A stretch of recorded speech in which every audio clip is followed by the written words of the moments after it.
Ladies and gentlemen, welcome to the main event.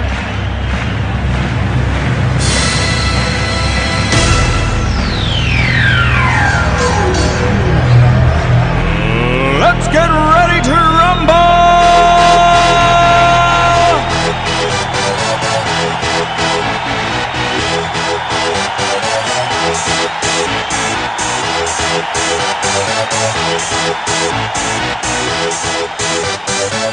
Y'all ready for this?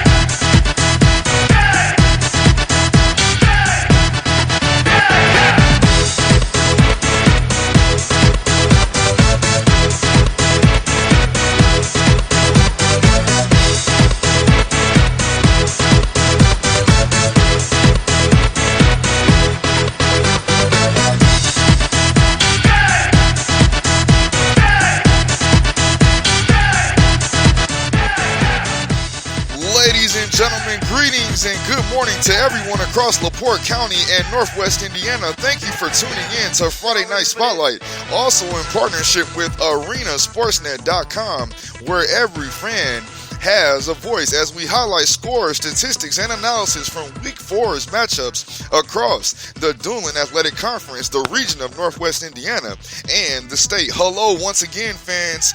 Greetings and good morning. I'm Travis Harmon-Smith, bringing you the scoreboard and statistical analysis for the matchups in Week 4, starting off with the Wolves of Michigan City, where I was on the air with Brian Snow and Arena Sportsnet in the press box for the live broadcast at Ames Field as the Wolves hosted Duneland Athletic Conference opponent Valparaiso in what turned out to be a shutout game, folks, ironically, by the Vikings, as the Wolves, who came into Week 4, ranked number 8 in Class 5A and number 1 in the area, took a devastating 29-0 defeat against the Vikings. Valparaiso forced 5 key turnovers, which caused dramatic problems for Coach Phil Mason's offense and the running attack for the Wolves, as the Viking defense held the dynamite running back duo of Arian Kane Vesey and Marquise Hurt to just under 100 yards rushing combined, which is not usual for this Wolves offense, folks.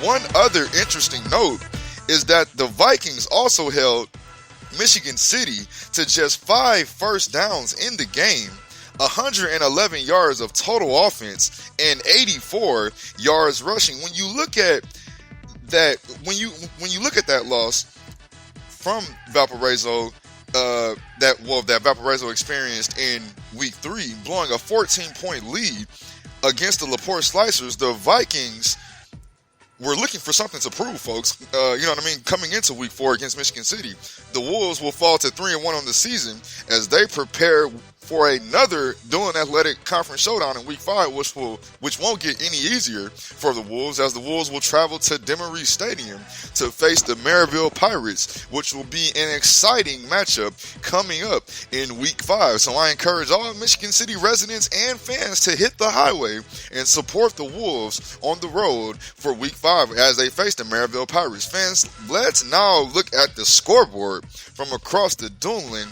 Athletic Conference and also across Northwest Indiana and the state. Starting in the Duneland Conference, Crown Point defeated Lake Central 17-3. LaPorte defeated Chesterton massively 49-14. Maryville, who Michigan City plays next week in Week 5, defeated Portage 20-14.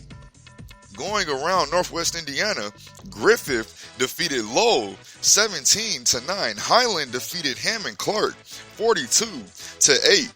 Munster defeats Andrean 21-13. Whiting defeated Wheeler 31-14. Hobart defeated Kankakee Valley 27-7. Hanover Central defeated River Forest 41-0. South Central defeats Bishop Knoll 35-8. Hammond Morton defeated Hammond High 20-6, and East Chicago Central defeated Hammond Gavitt 35-28. Fans, as we head across the state, here's some scores down in the metropolitan region. In the Indianapolis area, Indianapolis Arlington defeated Indianapolis Shortridge 54-0. Indianapolis Cathedral defeated Indianapolis Chittard 44-10. Indianapolis Lutheran defeated Oldenburg 71-7. Indianapolis Manual defeated Anderson Prep Academy 18-0. Indianapolis Northwest defeated Indianapolis Marshall 60-0. Indianapolis Ritter defeated Speedway 10-8. Indianapolis Tech defeated Logan Sport 29-6. And finally, Lawrence North defeated Indianapolis North Central 35-27. Fans, that'll wrap things up for the Week 4 edition of the Friday Night Spotlight High School Football Scoreboard Show. I just want to extend out a not only an apology, but I just want to say that my internet connection and my phone line, I experienced some malfunctions this past weekend, folks, and that was the reason why I couldn't go live on Saturday, where usually I air my show on Saturday nights at 6:30 p.m., but unfortunately my phone line and internet connections were a little bit inefficient, so I apologize about that, but it won't happen again. I'm glad that we were still able to get on the air and still get the updates and the analysis from Week 4.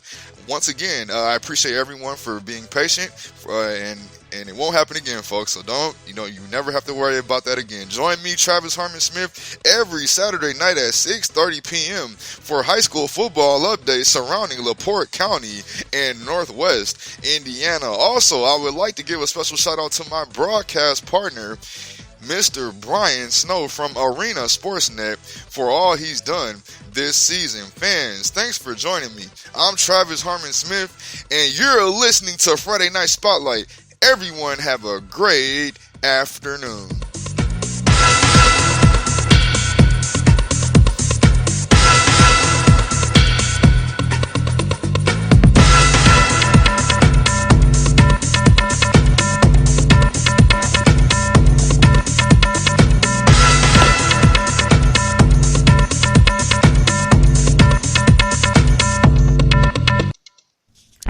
For all your LaPorte County Northwest Indiana High School football updates, tune in on Fridays and Saturdays with Travis Harmon-Smith for Friday Night Spotlight.